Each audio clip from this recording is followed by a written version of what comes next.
Jakning salah siji wong lanang garakno sumpek warga Malang. Polahe sengaja mamerno pistol gomyoke nang ngarep murid-murid SMP wedok sing lagi ngaso sakmarine mulai sekolah. Aksi wong lanang gawendeng iki sempat kerekam ambek videone viral nang media sosial.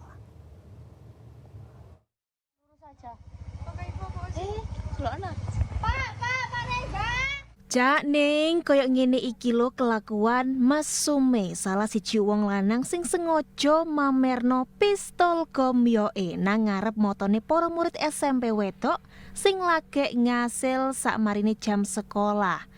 Aksi gak tepak iki kedaden nang dalan mburi sekolah SMP negeri nang kawasan Dalan Profesor M Yamin Klojen Kutha Malang. Jarene Amir warga kono sing sempat nonton aksi maya iki, awalnya pelaku takok alamat nang para murid wedok sing lagi ngobrol nang ngarep warung. Mari ngono moro-moro pelaku buka celonone mamerno pistol gomyoke nang para murid SMP. Gak litok para murid sing gak sengaja nontok sampai ketenggangan. Terus bengok-bengok keweden. Sauntara iku pelaku cuma ndrenges kesenangan. Mari ngono pelaku melayu, pole warga seiteran sing gak trimo langsung nguber tapi gak kasil.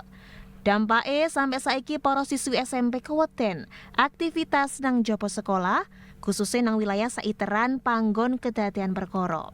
Warga ngarepno pihak kepolisian cawe-cawe ambek ndang negep pelakune, kae ngedang supaya gak kedadean maneh. Ali Makrus, CTV.